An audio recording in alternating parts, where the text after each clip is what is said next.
Hola, soy Raúl Jeremías Soriano Gómez y te invito a escuchar esta explicación. Versículo 7 nos empieza a decir algo importante que lo vamos a ir viendo. Queridos hermanos, estas son las promesas que tenemos, por eso debemos mantenernos limpios de todo lo que pueda mancharnos, tanto el cuerpo como en el espíritu. Y en el temor de Dios debemos consagrarnos completamente a Él. A Dios no dice consagrarnos a María, no dice consagrarnos a los santos, no dice consagrarnos a los ángeles. Dice consagrarnos completamente a Dios. Hagamos un lugar en su corazón. Con nadie hemos sido injustos, dice Pablo. Dice, no les digo esto porque me sienta yo libre de pecado. Les digo esto porque ustedes están en mi corazón, siempre pienso en ustedes, tengo mucha franqueza para hablarles y con mucha satisfacción. Estoy muy animado, me siento con mucha alegría, dice Pablo, con los de Corinto. Dice que llegó a Macedonia, que no había descansado, que había tenido muchas dificultades y que había muchos temores en su interior. Pero Dios los anima y los ha animado a todos ellos y más a su compañero Tito, y que se animó mucho al ver a su compañero Tito, y no solamente con su llegada, sino también por el hecho de que él se sentía muy animado a causa de todos los de Corinto que ya se habían convertido y que habían empezado a creer en nuestro Señor Jesucristo como el Hijo de Dios. Dice aquí también Pablo que desea verlos, que a veces se siente triste porque no está con ellos, se siente una preocupación muy grande la gente de Corinto por Pablo, que no le vaya a pasar nada, que esté sano, que sus viajes pues los siga prosiguiendo y que siga realizándolos con mucha optimismo. Está preocupado la gente de Corinto, la gente ya convertida. Y dice Pablo, bueno, la carta que yo les escribí a lo mejor los entristeció, pero viendo que esa carta los había entristecido por un poco tiempo, dice Pablo, pues ahora me alegro, no por la tristeza que les causó, sino que porque esa tristeza les hizo volverse a Dios, ¿no? Entonces, ese acercamiento. Vemos cómo Pablo pues se siente de alguna manera satisfecho, de alguna manera se siente alegre, de alguna manera se siente con gozo porque pues está progresando la predicación, está progresando el evangelio en las demás personas, se están convirtiendo y están aceptando que nuestro Señor Jesucristo es el Mesías, que es todo lo que puede en exageración Pablo decirles, porque pues él no conoce nada de nuestro Señor Jesucristo. Lo único que conoce es que nuestro Señor Jesucristo es el Hijo de Dios y es el Mesías y estuvo aquí, y lo que poco que le hayan explicado y dicho quizá Bernabé, quizá Juan Marcos, quizá Silas, quizás Judas Barsabá, quizás Pedro cuando se encontró con él, y algunos otros de los discípulos como Santiago, algunos de los diáconos que tuvo contacto Pablo con los diáconos que escogieron los discípulos para que ayudaran a la gente e hicieran caridad, pero no habla de otra cosa más que de eso. Y nos sigue diciendo aquí Pablo, ustedes soportaron la tristeza como a Dios les agrada, y miren ahora los resultados. Les hizo tomar en serio el asunto y defenderme. Sí, porque mucha gente trataba de ofender a Pablo, trataba de agredirlo, pero la gente creyente pues defendía a Pablo, lo protegía, y eso pues Pablo se los estaba agradeciendo a toda aquella gente de Corinto, creyente ya, y que lo estaba defendiendo. Dice, quisieron ustedes verme, se dispusieron a castigar al culpable que me estaba ofendiendo o agrediendo. Han demostrado ustedes que no tuvieron nada que ver en este asunto. Es una cosa de la gente que no cree. Fue un suceso, una situación en la que se presentó Pablo con la gente que muchas veces pues hasta lo querían apedrear, lo querían llevar a prisión, pero la gente lo defendía. Dios dice aquí, sino más bien para que se viera delante de Dios la preocupación que ustedes tienen por nosotros, y se los agradece. Dice que es un consuelo tener gente que lo está defendiendo, y no solo que está defendiéndolo a él, sino que está defendiendo el mensaje de salvación. Pero mucho más que este consuelo que hemos recibido, nos ha alegrado el ver que Tito está muy contento pues todos ustedes le han dado nuevos ánimos. Yo ya le había dicho a Tito que me sentía satisfecho de ustedes y no he quedado mal, al contrario, así como es verdad todo lo que hemos dicho a ustedes, también es verdad lo que le dijimos a Tito, que estamos satisfechos de ustedes. Y él les tiene aún más cariño cuando recuerda que todos ustedes le obedecieron y lo recibieron con tal profundo respeto. Me alegro de poder confiar plenamente en ustedes, dice Pablo a la gente que sí creía en Corinto. Pero, ¿quién es Tito? Tito, pues, es un personaje que se aparece en las Sagradas Escrituras y que se menciona, ya que es, pues, un amigo de Pablo, un convertido por causa del Evangelio, que estuvo en varias ocasiones acompañando a Pablo en diferentes momentos de su travesía, de su evangelización, pero Tito no se menciona de una forma ordenada en la vida de la evangelización acompañando a Pablo. Tenemos algunas citas bíblicas. Tito va a Corinto y ahí se establece su residencia, y es por eso que lo reciben la gente de Corinto con respeto, los creyentes, y Pablo pues se los agradece. Nos menciona que aparte de que pues era un compañero de confianza de Pablo y que era de padres gentiles, los papás de Tito, y nos menciona también que Tito pues había sido, aparte de estar en Corinto, había estado en Antioquía, ahí en una asamblea que se hizo, y trabajó con éxito. 10 años estuvo trabajando con Pablo y lo nombró como superintendente de las iglesias de la isla de Creta. Tito, según la tradición, nos menciona que muere ahí en Creta, de una edad avanzada. Y pues vemos cómo Tito se presenta aquí como un personaje importante para Pablo, porque permanece ahí en Corinto como si fuese un obispo, como si fuese un presbítero, un cardenal, que diría en la Iglesia Católica.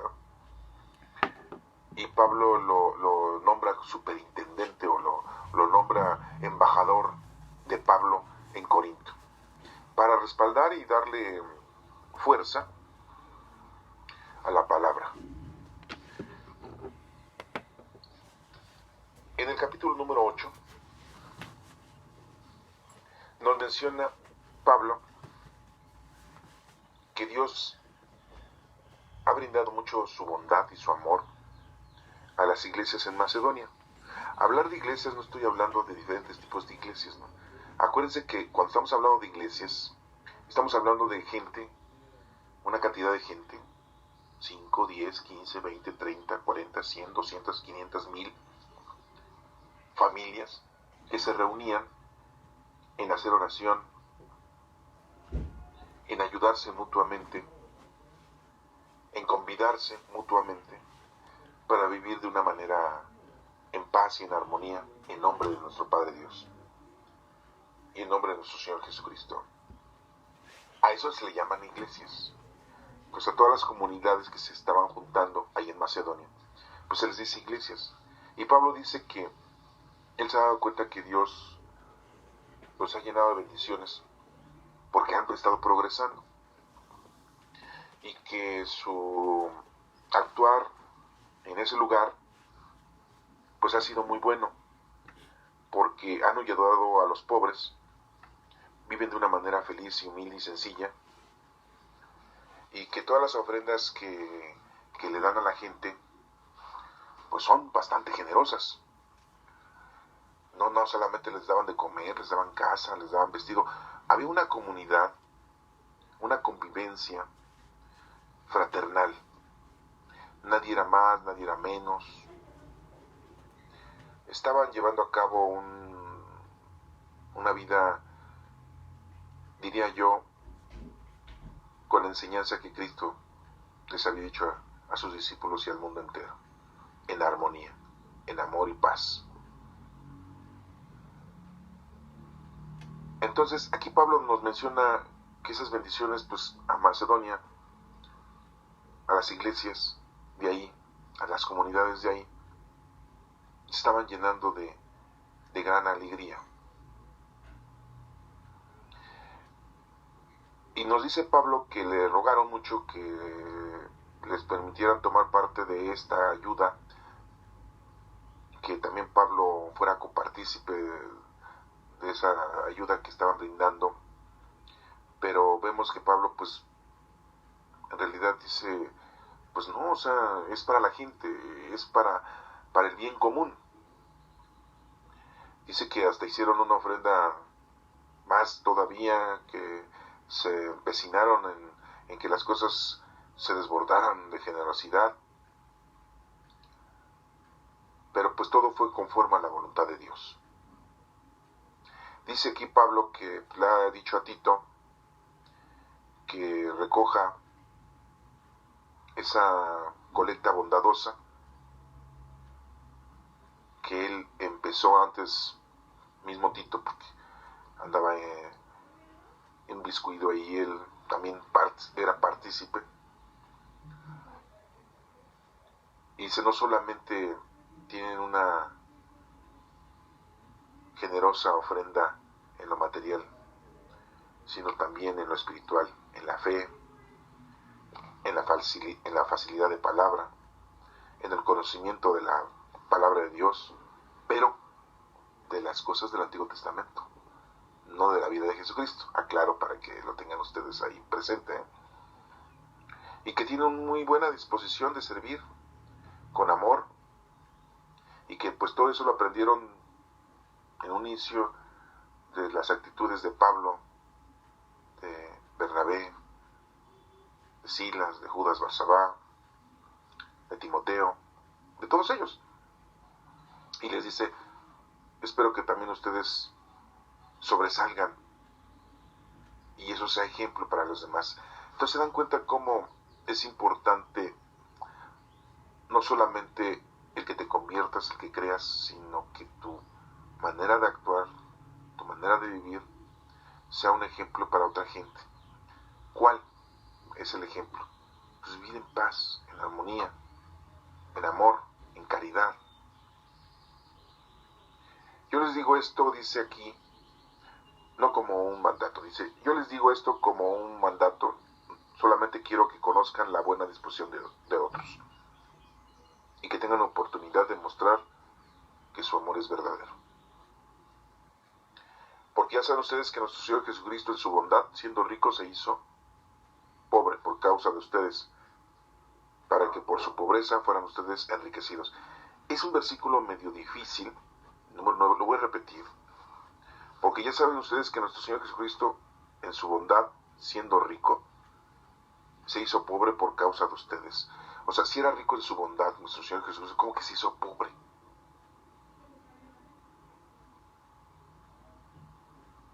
En su bondad, siendo rico, no estamos hablando de dinero, ni de propiedades, no.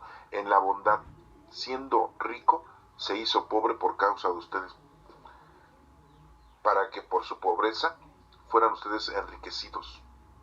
Para que por su pobreza fueran ustedes enriquecidos. Se enriquecieron por la bondad de nuestro Señor Jesucristo. Es una forma muy difícil de describir esta sintonía que Pablo, como escritor, o a lo mejor Tercio que estaba escribiendo aquí, porque la mejor forma de decir esto, esta información, es de decir, porque ya saben ustedes que nuestro Señor Jesucristo es rico en bondad y se las ha regalado a ustedes en su pobreza para que estén llenos y sean enriquecidos. Pero lo dice de una manera muy rara, porque ya saben ustedes que nuestro Señor Jesucristo en su bondad, siendo rico, o sea, es rico en su bondad nuestro Señor Jesucristo, se hizo pobre. ¿Cómo se va a ser pobre en la bondad nuestro Señor? ¿eh? Por causa de ustedes. Sí, o sea, pues le quiere ayudar a los pobres, bueno, a la gente necesitada, sí. Se hizo pobre en su bondad nuestro Señor Jesucristo, para que la pobreza de esa gente fueran ustedes enriquecidos. Está medio difícil, pero lo que quiere dar a entender en este versículo, quiero explicárselos, es de que la bondad de nuestro Señor Jesucristo es tan grande, y fue tan grande, que aquella gente que estaba tan lejos, que aquella gente que estaba tan pobre en el conocimiento, en el amor, al derramarla esa bondad, nuestro Señor Jesucristo, en esa gente pobre, tanto espiritual como materialmente, se enriquecieron. Porque esa gente pobre, al conocer a Dios, sintió un apoyo. No necesitaba ya decir, necesito dinero, necesito casa, necesito usted. Al ver que los primeros cristianos les ayudaban y que los veían igual, entonces esa bondad riquísima de nuestro Señor Jesucristo hizo que esa gente se enriqueciera. Eso es lo que quiere decir en este versículo. Pero bueno, pues está de una manera muy difícil escrita, ¿no? Pero la entendemos. Ahora sí que decimos, sí te entiendo qué quieres decir, sí te entiendo. Por bien de ustedes les doy mi opinión sobre este asunto, dice Pablo. Desde el año pasado no solo comenzaron ustedes a hacer algo al respecto, sino hacerlo con entusiasmo. Se da cuenta que el entusiasmo es muy bueno, ¿verdad?, que tienen los de Corinto. Ahora pues, dentro de sus posibilidades, terminen lo que han comenzado, con esa disposición que tienen. Mostraron al principio algo muy bueno, y pues lo quisieron hacer, pues síganlo haciendo. Porque si alguien de veras quiere dar, Dios les acepta la ofrenda que Él dé conforme a sus posibilidades. Dios no pide lo que uno no tiene. Muy claramente lo dice ahora. Dios no te va a pedir lo que no puede, ¿no? Entonces, Pablo pues les está diciendo que bueno, que están haciendo todo lo posible y que ayuden a todos los demás, dándoles casa, vestido y sustento, que vivan en paz y en armonía, en común unidad. No se trata de que por ayudar a otros ustedes pasen necesidad. No se trata de eso, que haya un equilibrio. Se trata más bien de que haya igualdad. Ahora pues tienen lo que a ellos les falta. En otra ocasión ellos tendrán lo que les falta a ustedes. Y de esta manera habrá igualdad. ¿Sí?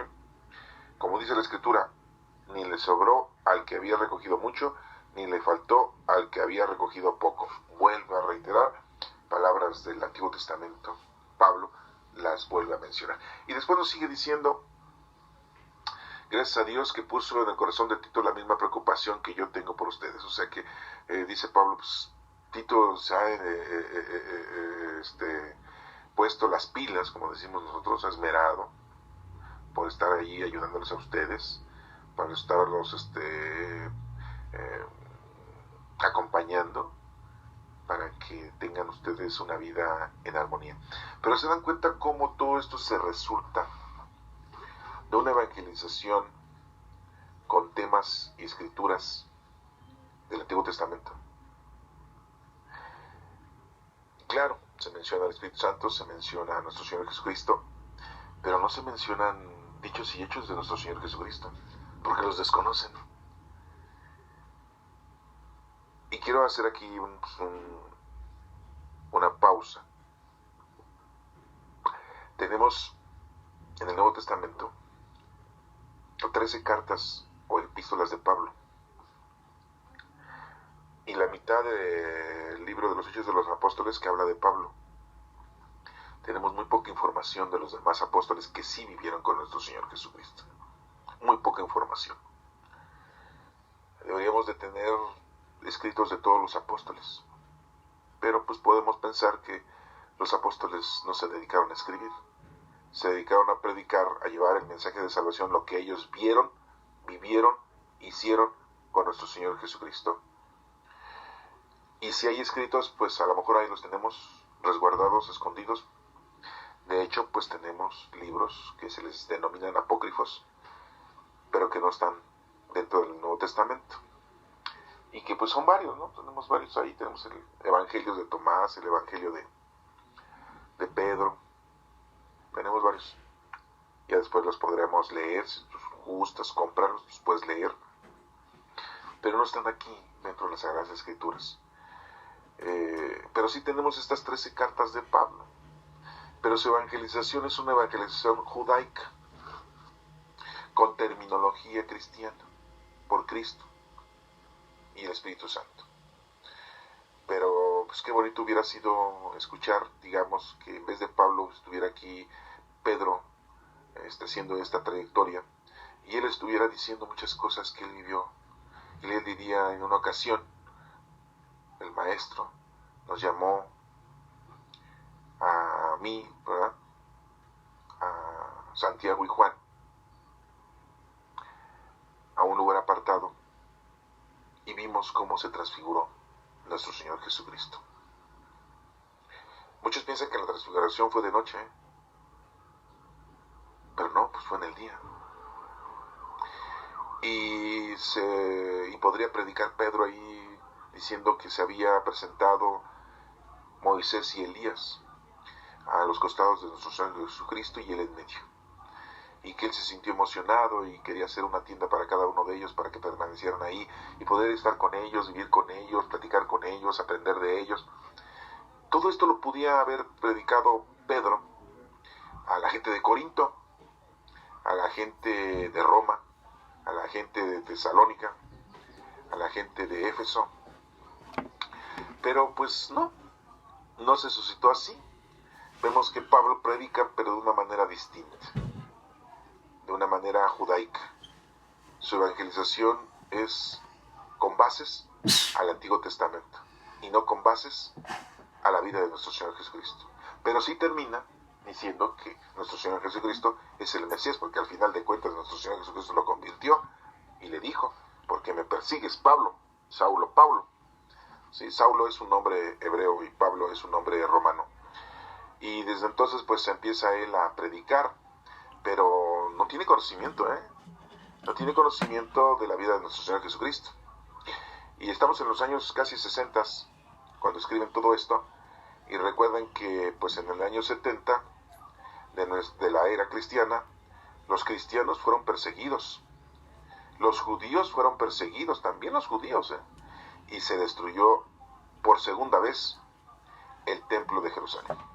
Y desde entonces solamente quedó ahí un muro, es el muro occidental, que lo tenemos en la actualidad, que está allá en Jerusalén, y que es en donde la mayoría de los judíos van a hacer su oración, en el muro de las lamentaciones. ¿Sí? Y es la segunda vez que había sido destruido el templo, y da la casualidad que hay un personaje que quien lo destruye también se llama Tito, que no es este Tito, es otro, es hijo de Vespasiano. En el año 70 el emperador era Vespasiano, y su hijo Tito era un comandante quien hizo la gran hazaña de perseguir a judíos y cristianos y destruir el templo. Y con eso como que se levantó el cuello, ¿verdad? Y ya cuando muere Tito, poco tiempo después, no dura mucho, su hermano es el que toma el poder, ya no lo hereda a Tito, después de la muerte de su padre Vespasiano, ya no lo hereda a Tito el poder de ser emperador, pero pues destruye, ese emperador Tito destruye el templo de Jerusalén, y que no tiene nada que ver con este Tito, y este Tito, ¿verdad?, pues es un cristiano convertido, de padres no judíos. Entonces pues vemos que aquí se hizo compañero de Pablo, y que pues, es una persona con mucha fe, con mucho amor y con mucha constancia, y que ayuda mucho al pueblo de Corinto para que no desfallezca y no dejen de creer, al contrario, sino que más gente empiece a creer en nuestro Padre Dios, y que nuestro Señor Jesucristo era el Hijo de Dios, nada más, y que murió por nuestros pecados, y que el Espíritu Santo vive entre nosotros. Pero de ahí que explique otras cosas, ni Pablo, ni Tito, ni Timoteo, ni Silas, ni Judas, Barsabás, no puedo decir lo mismo de Bernabé y Juan Marcos, porque ellos se regresaron y siguieron conviviendo con los apóstoles, principalmente con Pedro, abandonaron el acompañamiento, no digo la amistad, pero sí el acompañamiento en las predicaciones que Pablo hacía. Y ellos regresaron a Jerusalén y empezaron a acompañarse más con Pedro. Y que pues esta información pues no la tenemos. Qué bonito hubiera sido que estas 13 cartas, que también tuviéramos unas 13 cartas, o 10, o 15, o 11, de los otros apóstoles, ¿no? Porque ellos sí hubieran estado hablando más de los ejemplos que Cristo, de la prédica que Cristo les había enseñado a los apóstoles. Y desafortunadamente pues aquí Pablo, pues él trata de evangelizar a su manera, pero con bases de la cultura y del conocimiento judío, del pueblo judío. Y bueno, pues aquí dice que junto con Tito les envió un hermano de quien se habla muy bien, no nos dan los nombres, en las iglesias, ha trabajado mucho, dice que va a mandar a Tito acompañado de otras personalidades, para que sigan en la obra de caridad que se está haciendo, y que esa es una de las cosas importantes, las obras de caridad. Acuérdense que una fe sin obras es una fe muerta, y ese es uno de los principios, de los objetivos que tiene Pablo, hacer el bien a los demás.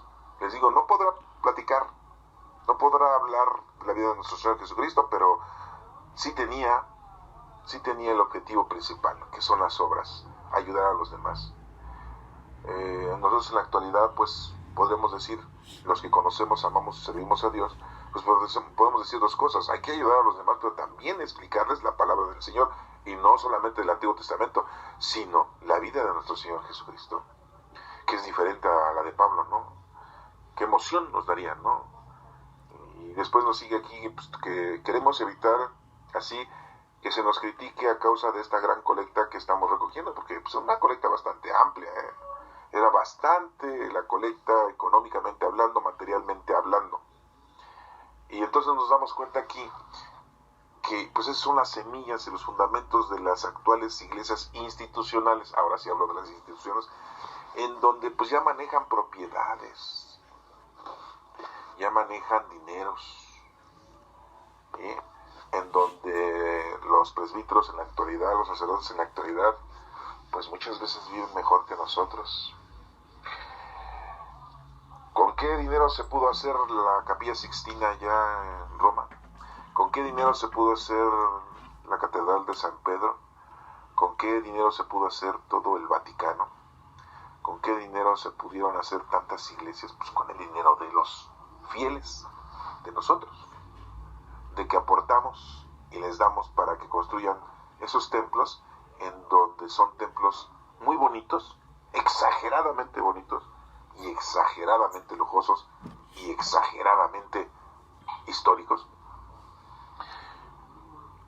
y que son lugares en donde podemos llegar, estar, hacer oración, reconciliarnos, sentir la presencia de Dios, porque se siente la presencia del Señor. Pero desafortunadamente, siendo lugares muy ostentosos, pues necesitan mantenimiento, y se necesita dinero. Se necesita vigilancia, se necesita dinero para pagar la vigilancia. Se necesita tener una reestructuración según el tiempo y la modernidad, y se necesita dinero también para eso. Y todos los sacerdotes y presbíteros que viven ahí, como pues no trabajan, pues se necesita mantenerlos, ¿no? Necesitan casa, vestido y sustento. Pero desafortunadamente muchos, no solamente de los que están allá, sino en todo el mundo, muchos presbíteros, sacerdotes, de esas colectas como lo que estamos mencionando aquí, en esos últimos versículos, pues recogen mucho y viven con lujos que no debían, porque nuestro Señor Jesucristo nunca vivió con lujos. Era un humilde carpintero, vivía en un lugar muy sencillo y humilde. Recuerden en dónde nació. No entiendo por qué un sacerdote, un presbítero, un pastor de otra iglesia, no de la iglesia católica, sino de otras iglesias, pueda vivir de una manera lujosa. Y no solo eso, sino de no ayudar al prójimo, económicamente hablando. Y que se aprovechan y manipulan a la gente para que les dé más dinero. Es increíble eso, ¿eh? Después de conocer esto, no puede ser posible que haya gente así. Y supuestamente ellos tienen conocimiento de esto, porque a eso se dedicaron, a estudiar la palabra de Dios. Se dedicaron a estudiar los 73 libros que tenemos aquí. Costumbres. No solamente era leer la Sagrada Escritura, no solamente era estudiarla, era entenderla, interpretarla y llevarla a cabo. Y muchos de ellos no la conocen, no la saben. Como todas las escuelas, los pasaron de panzazo. Los hicieron sacerdotes siendo que no tenían el don de ser sacerdotes. ¿Y qué es lo que ha pasado? Pues que han actuado mal. Y mucha gente se ha dado cuenta que actúan mal y entonces se retiran, pero no de la iglesia, se retiran del amor, del credo, se retiran de Dios. Y entonces, pues ahí está lo grave. Aquí Pablo, sus compañeros Tito, Timoteo, Silas, Judas, Barsabá, Bernabé, Juan Marcos, todos se dedicaban a ¿qué? A que la gente conociera, amara y sirviera a Dios y que estuvieran cerca del Señor. Y ahora en la actualidad, y no solo los de la Iglesia Católica, sino de otras iglesias, se dedican a que la gente se aleje de Dios por sus malas actitudes, por sus malos comportamientos, por su falta de fe, porque ni ellos creen en Dios, ni lo conocen, pero son presbíteros, son sacerdotes, son pastores, son guías ciegos, dijo Cristo. Y pues bueno, pues aquí Pablo dice, pues por eso procuramos hacer lo bueno, no solo delante del Señor, sino también delante de los hombres. Imagínense un sacerdote que no te quiere atender, está haciendo lo bueno. Un sacerdote que no quiere ir a visitar a tus seres queridos que están enfermos para confesarlos y darles los santos óleos, ¿estará haciendo lo bueno? Los sacerdotes que se dedican nada más a recopilar la colecta, el dinero, para comprarse un carro de lujo, para comprarse una casa, para comprarse alhajas, para comprarse los últimos electrónicos de moda. Porque también se los compran, ¿no crees que no? Estarán haciendo lo bueno. Dice Pablo aquí en el versículo 21 del capítulo número 8 de la segunda carta a los Corintios. 21 dice, y por eso procuramos hacer lo bueno, no solamente delante de Dios, sino también delante de los hombres. Oigan, hay que repetirles esto a toda esta bola de señores, porque Pablo se empeñó a hacer las cosas así.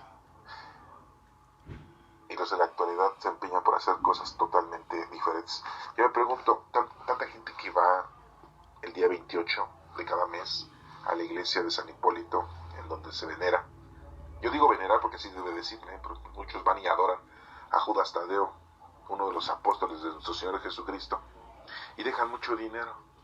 Hay gente que va ahí que son delincuentes, hay gente que va ahí que es muy pobre. ¿Por qué no todo el dinero que recolecta la iglesia, en vez de que se queden en los bolsillos de los guías espirituales, de los pastores, por qué no les cae 1,000 pesos en este día, en el día 28 de cada mes? Le caen miles y miles, si no es que cientos de miles de pesos. ¿No podrían ellos ayudar a la gente pobre dándoles ropa? Que fuera la gente y ellos con ese dinero que tuvieron el año pasado o el mes pasado en la fiesta, que compraran ropa para la gente, ropa nueva, sí, no usada, sí, porque ellos agarran y piden a la gente, traigan ropa de la que ya no ocupen, y esa la dan y después dicen, ay, me lo dio la iglesia. No, la iglesia nada más fue un intermediario, te lo dio el vecino de allá que se lo dejó a la iglesia y la iglesia te lo dio a ti. No, yo estoy hablando de que compren ropa, de que hagan un estudio socioeconómico de las personas que van ahí que no tienen casa, tienen comida y que les digan, a ver, hacemos esto, cada mes van a venir ustedes por una dotación de dinero para que puedan comprar ustedes sus víveres. Quisieran un tipo así como de tarjetas, ¿verdad? Te vamos depositando para que tú tengas, porque es la limosna de todos. Así como Pablo aquí lo estaba manejando. Uy, no, estoy soñando, ¿verdad? Eso está increíble.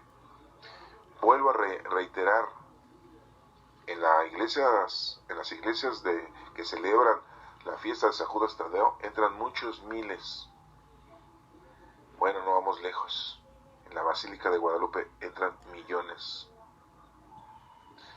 ¿Qué hacen con todo ese dinero? Pues sí, tú tienes la mejor apreciación. Al igual que yo, pues ese dinero nunca llega al servicio de los demás como estaban viviendo en la comunidad esta gente de Corinto. Y que Pablo pues aquí lo está acentuando y de alguna manera dice él, quiero que esto se haga no delante de Dios solamente bien, sino también delante de los hombres.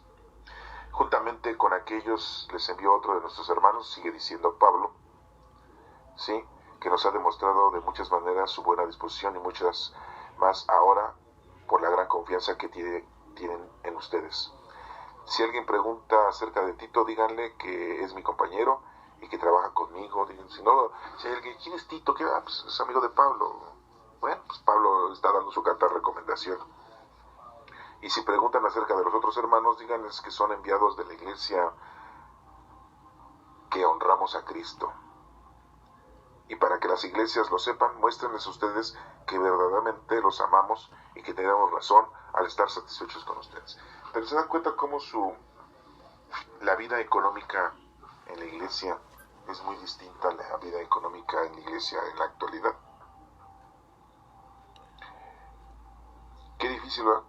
Yo me pregunto, los sacerdotes, presbíteros, guías espirituales, pastores que viven de la palabra del Señor, no les dará vergüenza el saber que no saben.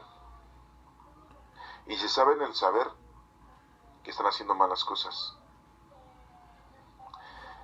y que no están haciendo como lo tenían que hacer, sino todo lo contrario. La Iglesia Católica, y hablo nada más de esa iglesia, ha tenido muchos percances durante todo su desarrollo en la vida. Ahí está la Santa Inquisición, ahí están las cruzadas, ahí está momentos aquí en México de los cristeros, en donde abandonaron a todos los sacerdotes que venían de otros países y los desterraron, los sacaron del país y que hicieron negociaciones. La Iglesia Católica hizo negociaciones con el gobierno, se levantó en armas, principalmente el pueblo de Jalisco, se levantó en armas en contra del gobierno porque estaban mancillando los templos. Pero no, la Iglesia Católica no los apoyaba. Decían que eran rebeldes del pueblo, que ellos no los habían tolerado, que ellos no los habían apapachado, que ellos no los estaban dirigiendo, y todo esto porque la Iglesia Católica había hecho ya una negociación con el gobierno. Pero bueno, esta historia es de otra plática. Hemos terminado con estos capítulos. Esta otra historia pues ya la contaremos en otro momento. Y si tienes mucho de tu interés, pues puedes leer y estudiar la historia de la guerra cristera aquí en México. Que Dios te bendiga.